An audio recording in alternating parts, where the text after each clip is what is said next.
Today we're in Sarajevo, Bosnia and Herzegovina, and we're doing a day trip today to the second largest city in the country called Mostar. We woke up at 4 a.m.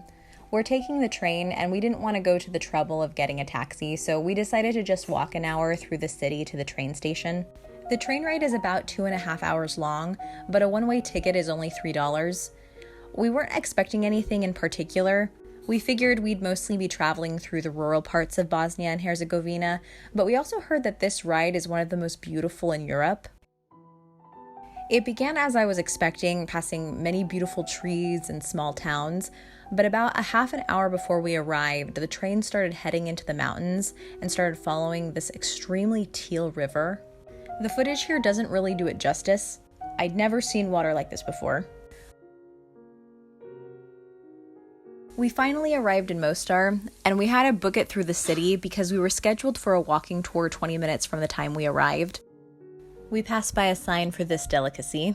We did make time for a quick coffee stop. On our way, we passed by this bridge overlooking the teal water we saw from the train. We were meeting our tour guide at this building, which looks so similar to the city hall in Sarajevo, but we found out from our tour guide this is actually a high school.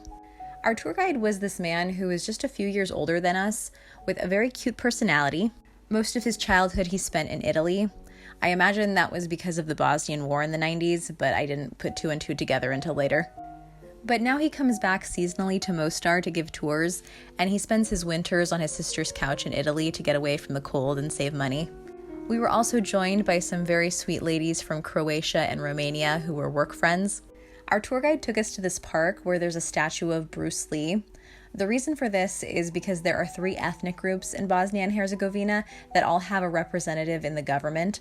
So when it came time to decide what statues should be in the park, to make peace, they agreed on Bruce Lee because everyone agreed that Bruce Lee is awesome. Our tour guide had a bunch of photos with him to show us what the same locations looked like before the Bosnian War. It was pretty wild. After that, he took us into the old town, passing by many shops. We came to this famous moon bridge where people will pay money to be taught how to jump from the bridge into the water without dying. But in reality, only a few people have ever died from it, and they were intoxicated at the time. This was the beautiful view from the bridge. After crossing the bridge, we came to this famous area for restaurants where the river is just rushing in between the buildings. After the tour, we got some lunch, and Gage got a German beer. I got a falafel salad, and Gage got this eggplant dish. Then we walked down to the riverbank and just sat on the shore for a while. The view was just breathtaking. This man in a Speedo was hanging out on the top of the bridge, and we kept thinking he would jump, but he never did. Apparently, some guys will just stand up there, but not jump until a tourist pays them to do it. After that, we walked back through the city. It just so happened to be graduation day at the high school, so that was neat. We thought about attending, but decided it would be a little weird to have just random tourists at your high school graduation. We had heard about this abandoned building that was across from the high school that's covered in street art. Apparently before 2020 you could walk in, but currently every exit has been closed off and we weren't too keen about trespassing in a foreign country.